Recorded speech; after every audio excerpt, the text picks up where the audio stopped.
दोस्तों नमस्कार, मैं मनु पवार। अपने उत्तराखंड में और कुछ हो न हो, नेताओं की बड़ी मौज है कसम से। अब देखिए ना, अपने धंधा यूरोपियन कंट्री का दौरा करके लौटा है। और कहाँ का? नीदरलैंड्स का, जिसे पहले हॉलैंड कहा जाता था। अब ये मत पूछिए कि शिक्षा, स्वास्थ्य और सहकारिता मंत्री धन सिंह रावत जी इस टूर से उत्तराखंड के लिए क्या कमा कर लाए हैं।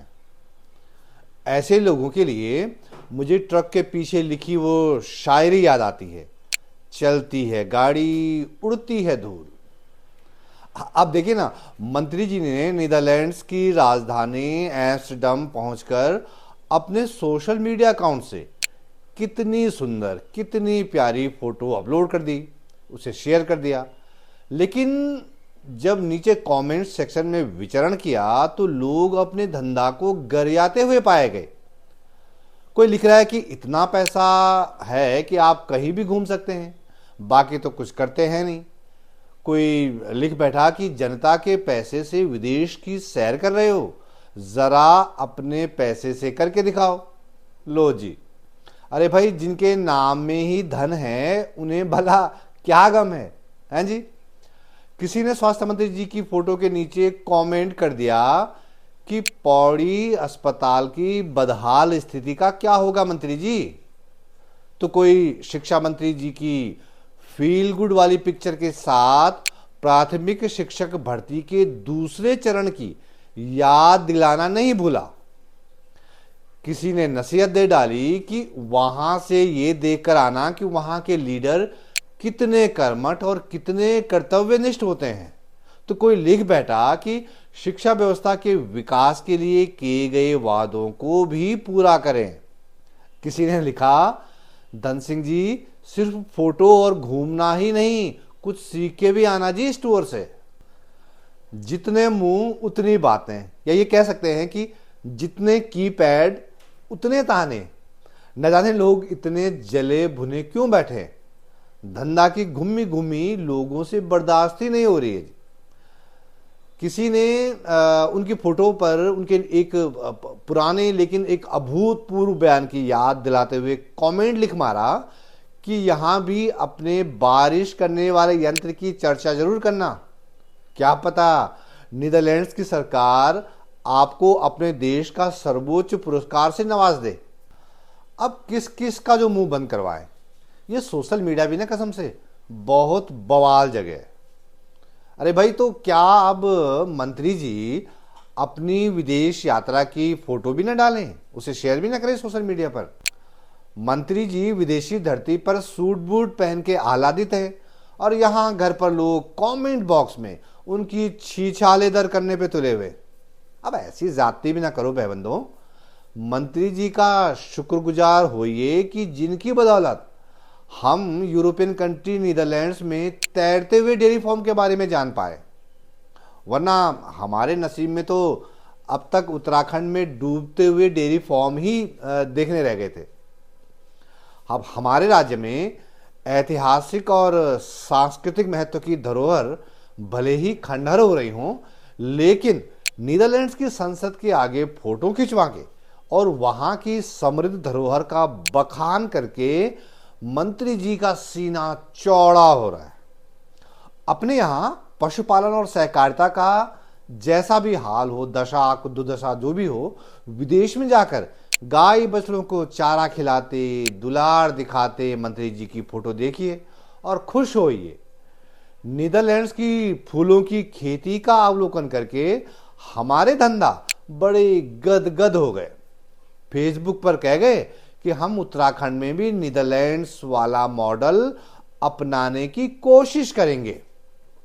वैसे ये भी कम दिलचस्प बात नहीं है कि उत्तराखंड का जो भी मंत्री संतरी कहीं बाहर जाता है ना, तो तुरंत वहां का मॉडल अपने यहां लागू करने की बात कर डालता है, बगैर ये जाने समझे कि दोनों जगहों की परिस्थितियां कितनी भिन्न हैं, कितनी अलग हैं।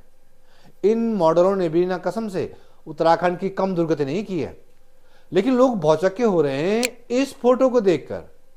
अभी तक तो केवल मंत्री जी और उनके एक आध सहायक या अधिकारी की ही फोटो दिख रही थी इनके सोशल मीडिया पर। लेकिन इस ग्रुप फोटो को देखकर तो लग रहा है कि धंधा सरकारी खर्चे पर उत्तराखंड से अपने विभाग के दल बल को विदेश की सैर करवाए हैं। वाह भाई वाह। सरकारी खर्च पर याद आया, इस बीच धामी सरकार ने पूर्व विधायकों का खर्चा पानी बढ़ा दिया है। अब उत्तराखंड के पूर्व विधायकों को 40,000 रुपए महीने के बजाय 60,000 रुपए महीना पेंशन मिला करेगी। इसके अलावा डीजल है, पेट्रोल है, उसके लिए भी 26,000 रुपए अलग से मिला करेगा। यही नहीं, विधायकों को मोबाइल फोन के लिए पैसा 8,000 रुपए से बढ़ाकर 25,000 रुपए कर दिया गया। विधायकों को हर महीने 20,000 रुपए स्टेशनरी के भी मिलेंगे और जो 40,000 रुपए के रेलवे कूपन उन्हें मिला करते थे ना, अब अगर वो उन्होंने इस्तेमाल नहीं किए तो कोई बात नहीं, उन्हें इसके बदले 40,000 रुपए कैश मिला करेगा। उफ, अब क्या बताएं मौसी, बड़े ही काबिल, बड़े ही नेक दिल, बड़े ही सादगी पसंद इंसान है हमारे विधायक जी। अब ऐसा ना होता तो भला सर्वे जंतु के आविष्कारक प्रेमचंद्र अग्रवाल जी खुद मेयर की कुर्सी पर ने विराज बैठते। लेकिन देखिए ना, धामी सरकार में शहरी विकास विभाग का कैबिनेट मंत्री होने के बावजूद प्रेमचंद्र अग्रवाल साहब कितनी सादगी दिखाई इन्होंने, मेयर की कुर्सी पर ही बैठ गए। बेचारे शंभू पासवान ऋषिकेश शहर का प्रथम नागरिक होने के बावजूद टपराते रह गए। खैर, यहां भी अग्रवाल जी का खड़ाऊं राज ही तो चलना है। फोटो वायरल करने वाले लाख वायरल करें, लेकिन जब अग्रवाल मेहरबान तो शंभू पासवान। लेकिन अपना क्या है जी, हम तो आप दर्शकों के ही भरोसे बैठे हैं। ये बगल में मैं अपना यूपीआई का क्यूआर कोड दे रहा हूं जी। भाई लोगों, इसे जो है ना स्कैन करके छोटी मोटी मदद जो भी आप कर सकते हैं वो भेज दीजिए। हम ना विधायक हैं ना पूर्व विधायक हैं कि उत्तराखंड की सरकार हमारा ख्याल रखेगी, हमें सपोर्ट करेगी। हमारी सरकार तो आप ही है, सपोर्ट आपको ही करना है। आपसे मिलने वाली कोई भी मदद मुझे अच्छा कंटेंट देते रहने में बड़ी हेल्प करेगी। तो इस हफ्ते की चक्रचोट में इतना ही। उत्तराखंड की राजनीति की अतरंगी तस्वीरों के साथ एक बार फिर हाजिर होऊंगा। आपको वीडियो में मजा आया हो तो इसे जरूर लाइक कीजिएगा, कमेंट कीजिएगा, शेयर कीजिएगा और अगर अभी तक मेरे YouTube चैनल को सब्सक्राइब नहीं कर पाए हैं तो फटाफट कर लीजिए। बेल आइकन पर भी क्लिक जरूर कर लें ताकि मेरे YouTube चैनल पर अपलोड होने वाले हर नए वीडियो की सबसे पहले नोटिफिकेशन टन से आपके फोन पर बज जाए। तो दोस्तों, फिलहाल ये वीडियो देखने के लिए आपका बहुत बहुत धन्यवाद और जल्द मिलते हैं एक नए वीडियो के साथ। तब तक के लिए नमस्कार।